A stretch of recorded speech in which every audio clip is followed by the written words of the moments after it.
Hi everyone, happy Saturday night. Uh, Way to spend my Saturday night talking to you all. I'm pretty exciting. And, oh, my collar, yay. I don't know how to dress myself, so I'm sorry. Um, I wanted to talk to you today about one of the challenges I'm facing here in my new vinyl collecting, and that is blind buying albums and deciding you really don't like them. And whereas a lot of people, I think, just kind of continue to grow their collection, I am the sort of person who really only wants to hold on to the stuff that he really likes. And in my old vinyl collection, if you go back to my introductory video, my very first video, I talked about in my original collection, I would buy a lot of stuff and then get rid of a lot of it because it just wasn't good enough for me. Um, I don't want a lot of albums that have one or two or even three songs I like. I want a solid listening experience. So um, now that I've been collecting again for maybe 3 months, I've already got a pretty sizable stack of stuff that I'm not going to keep. And so I thought I would just share some of the stuff that didn't make the grade for this collection for this time. So we'll just kind of run through some stuff and I'll talk about why I'm not going to keep this.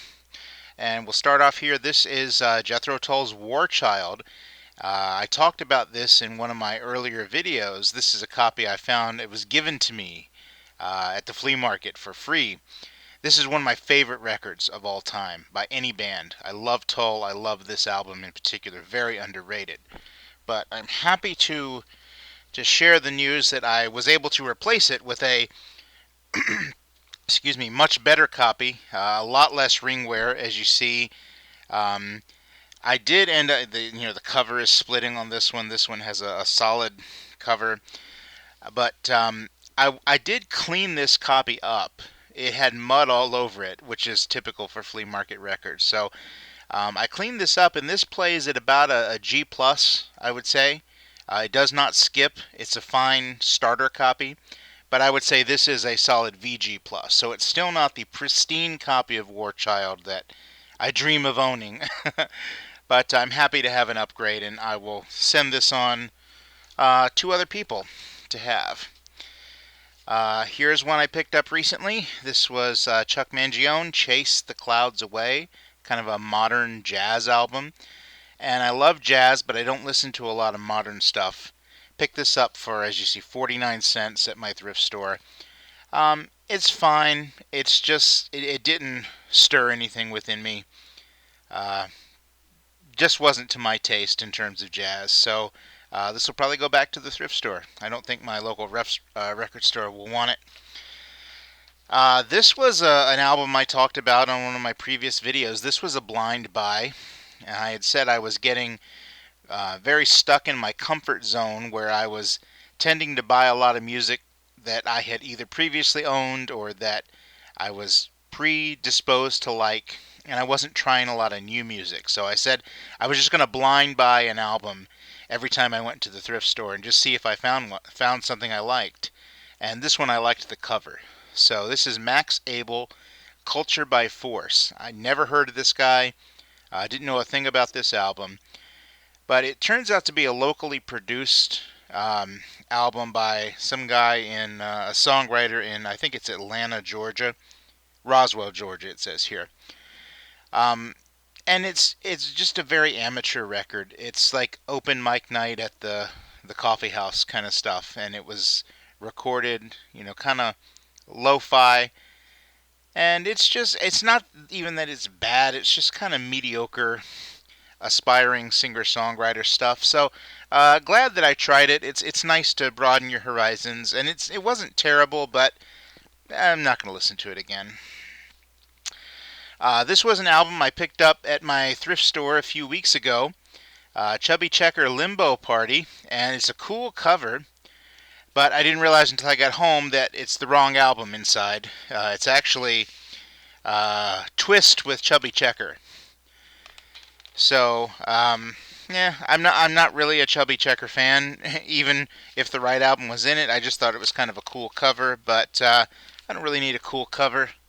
I need a cool listening experience. So moving right along, this is a fantastic 2 LP set, The Great Hits of Hank Williams. I like this set a lot, and the only reason I would get rid of this, it's in great shape. The LPs are really, really good. But the only reason I get rid of this is because at the flea market a couple of weeks ago, I picked up a 4 LP set called The Hank Williams Story, and every single song on this 2 LP set is on the 4 LP set. In fact, 2 of the LPs are exactly the same as these 2 LPs.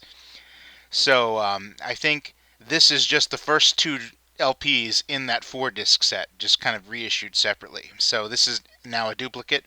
It's in great shape.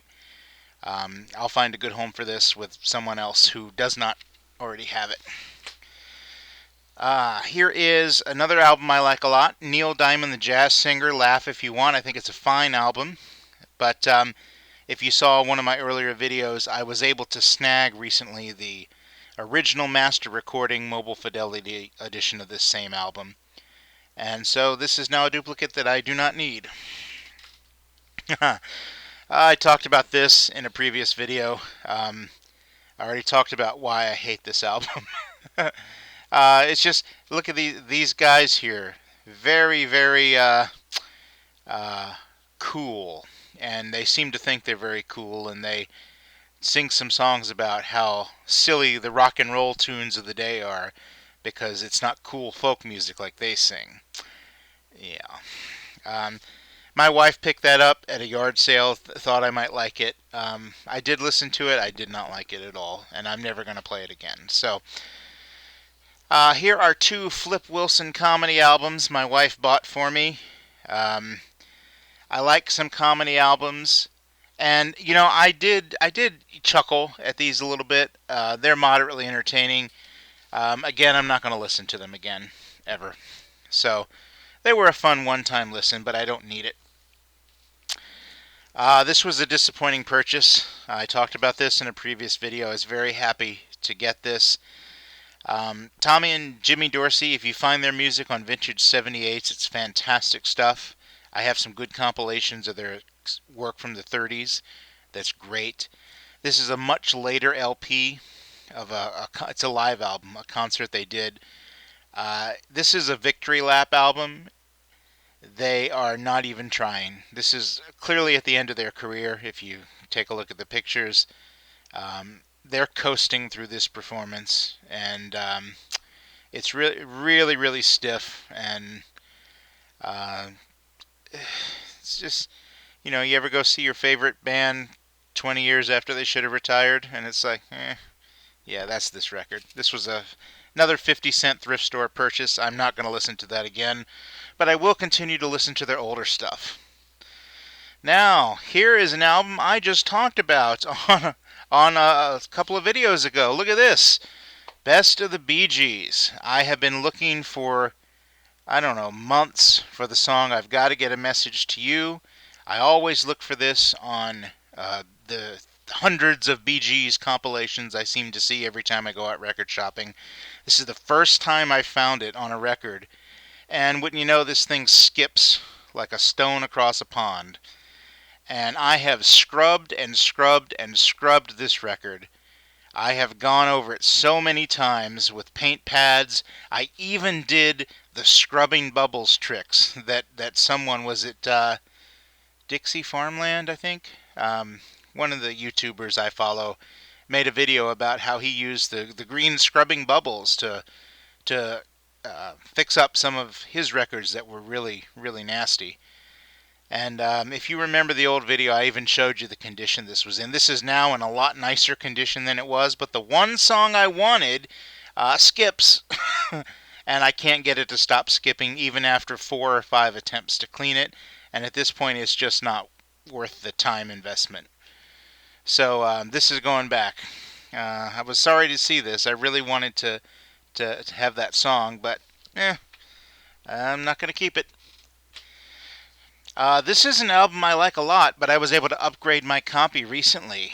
You see, this cover is in terrible shape.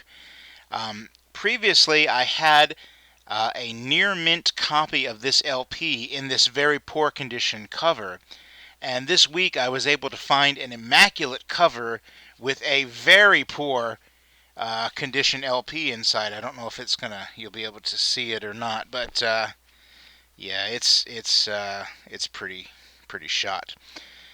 And so I just mixed and matched. I now have a near mint copy of the LP and an absolutely perfect cover with original shrink wrap on it. And this will go to maybe somebody can make arts and crafts out of this or something.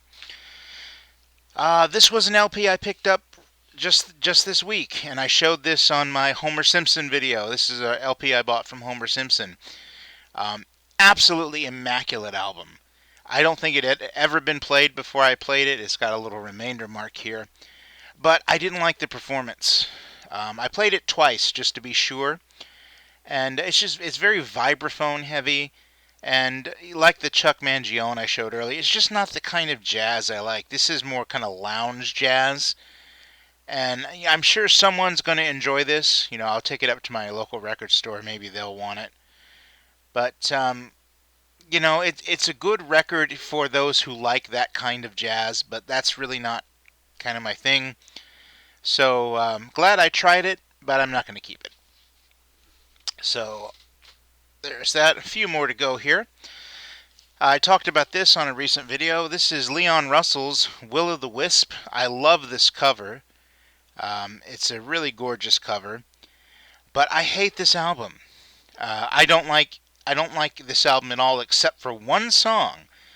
There's a song on here called "Back to the Island" that is terrific, and I found that song on a 45 over the weekend. So I bought the 45. Now I don't have to keep the album with a bunch of other songs that I don't like on it. So that's going out to a new home. This will surprise some of you here. Look at this. Here is an absolutely pristine copy of Little Creatures by the Talking Heads. This was one of my yard sale finds. And again, LP, cover, both look almost new.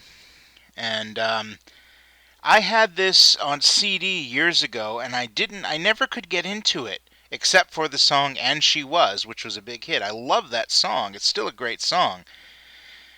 And that was, 15 years or so, something like that, 15 years ago, I had that.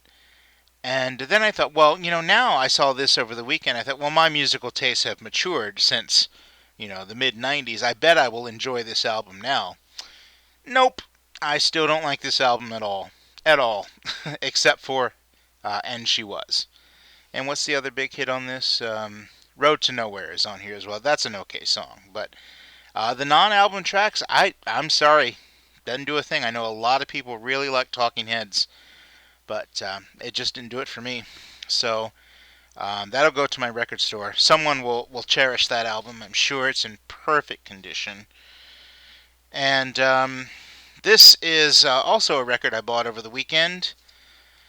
Temptation Greatest Hits. This is a fantastic record. Not a good copy though.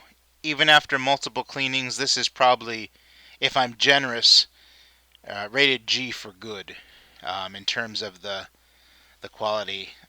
And the reason here that I'm getting rid of it is just today I found an upgrade copy at my local thrift store. So this cover, the other cover is split at the top and bottom. This one is not.